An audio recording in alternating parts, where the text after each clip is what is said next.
प्रत्याशी समाजवादी पार्टी 309 रुधौली बस्ती।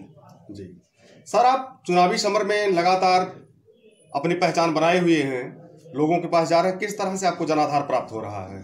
भारतीय जनता पार्टी के कुशासन से, जिन्होंने किसानों को, नौजवानों को, गरीबों को सपने दिखाए थे।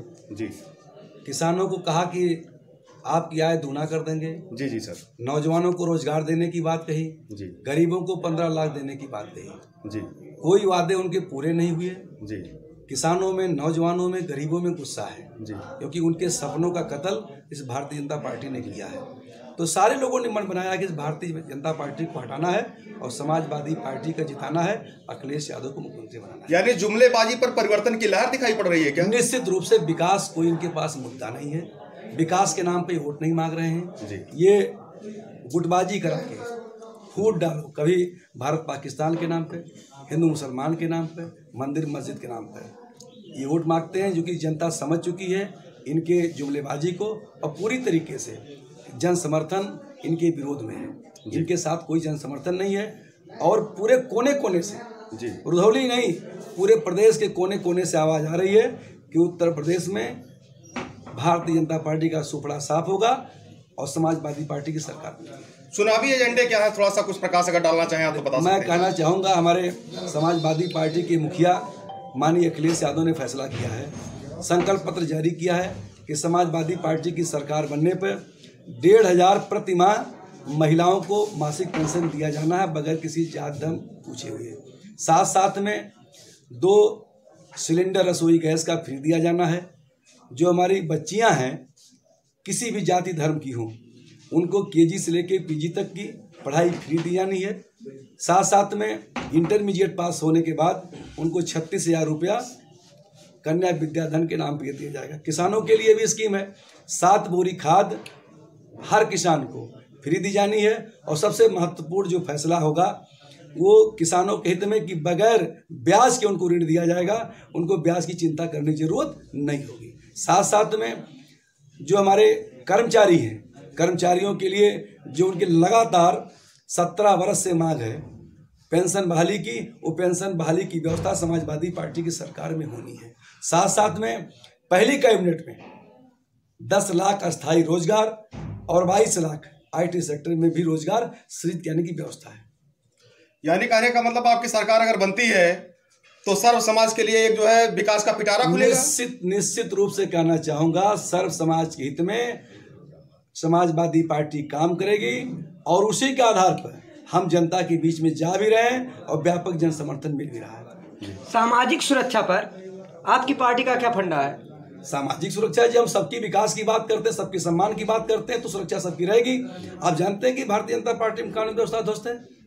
आप भारतीय जनता पार्टी के मंत्री के बेटे ने किसानों पे गाड़ी चला के हत्या की है। आप देखा आपने, गोरखपुर में भी होटल में व्यवसायी को पीट पीट के हत्या कर दी गई। ये कानून व्यवस्था कोई है ही नहीं इनके यहाँ। पूर्व में आपकी पार्टी पर भी जो शासन था तब वो आरोप लगते हैं। मैं कहना चाहूंगा, आप उठा के रिकॉर्ड देख लो, क्राइम का रिकॉर्ड देख लो, विगत 5 वर्ष में 1.5 गुना क्राइम बढ़ा है। आप उठा के रिकॉर्ड देख लेना। रुधौली में सड़कों की स्थिति बहुत खराब है, बिल्कुल खराब है। 5 वर्ष हो गया इस सरकार को बने। कुआनो नदी है बिल्कुल बीच से गई हुई है, आमी नदी गई हुई है, एक अदत भी कोई पुल नहीं बन पाया है। और सड़कों की हाल इतनी खराब है कि इनका नारा है गड्ढा मुक्त। दावे के साथ कह रहा हूं कि सारी सड़कें गड्ढा युक्त हैं। मुक्त का नारा खोखला है। और दूसरी बात कह दूं, माननीय मुख्यमंत्री ने एक वादा किया, विज्ञापन दिया, बड़ा बड़ा विज्ञापन क्या दिया कि हमने रिकॉर्ड गन्ना किसानों का भुगतान किया है। ये बस्ती गवाह है कि वाटरगंज की मिल 63 करोड़ बकाया वर्षों वर्षों का है, नहीं किसानों को मिला। अर्दमा की चीनी मिल है, सैकड़ों करोड़ बकाया है, किसानों को नहीं मिला। मैं स्पष्ट कहना चाहता हूं, दावे के साथ कहना चाहता हूं कि मुख्यमंत्री का जो घोषणा था, ये संकल्प था कि रिकॉर्ड भुगतान किया है। निश्चित रूप से कहना चाहूंगा, रिकॉर्ड है ना, भुगतान करने का रिकॉर्ड है। आखिर में सर अंतिम सवाल मैं पूछता हूं कि यदि आपकी जो है सरकार बनती है तो यह जो है युवाओं के लिए क्या करेगी? नौजवानों के लिए रोजगार के सृजन की व्यवस्था मैं पहले भी कह दिया कि पहली कैबिनेट में 10,000 नौजवानों को अस्थायी रोजगार, और जो हमारे अनएडेड स्कूल के हमारे टीचर थे, जी जी, जो समाजवादी पार्टी ने मानदेय देने शुरू काम किया था, इन्होंने बंद कर दिया, पुनः काम करेंगे। जो हमारे मानदेय के कर्मचारी हैं, आशा बहू, आंगनबाड़ी, रसोईया, एम्बुलेंस के ड्राइवर, सहायिका, साथ साथ शिक्षा मित्र, जो सारे दर दर भटक रहे हैं, सबको सम्मान देने का काम समाजवादी पार्टी करेगी। भारतीय जनता पार्टी की सरकार सर एक तरफ जहां जो है खेल शिक्षा को बढ़ावा देने की बात करती है, वहीं पर जितने भी खेल शिक्षक जो है ट्रेनिंग लिए, इनकी तरफ कोई ध्यान नहीं, इनको टेट में शामिल किया। मैं आपसे कहना चाह रहा हूं, आपका जो क्वेश्चन रोकते हुए, कि भारतीय जनता पार्टी मानसिक रूप से विक्षिप्त तो विकलांग बनाना चाहती है जनमानस को।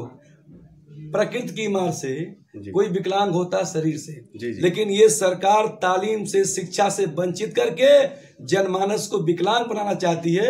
ये चाहती नहीं कि कोई शिक्षित हो, शिक्षित होगा तो रोजगार ढूंढेगा, संघर्ष करेगा, तो रास्ता पूरा बंद हो। इसलिए शिक्षा पे कुठाराघात ये सरकार कर रही है, विभिन्न तरीके अपना रही है। मैं कहना चाहूंगा कि भारतीय जनता पार्टी के कुशासन को, इनकी व्यवस्था को हटाने के लिए सत्ता परिवर्तन जरूरी है। सत्ता परिवर्तन में आमने सामने की लड़ाई है भारतीय जनता पार्टी का समाजवादी पार्टी से, जिसके हमारे नेता है माननीय अखिलेश यादव साहब, छवि के हैं, आप जानते हैं, पढ़े लिखे हैं, योग्य हैं, विद्वान हैं, और पूरे जनमानस में नौजवानों के सर्व समाज के आइकान भी हैं। सब लोगों ने मन बनाया है, जनता के तरफ से आवाज भी आ रही है विकास के लिए, सम्मान के लिए। अखिलेश यादव को वोट करना, मैं अपील करता हूं लोगों से कि अखिलेश यादव को वोट करें। 3 तारीख को साइकिल की बटन दबाएं और समाजवादी पार्टी की सरकार बनाएं।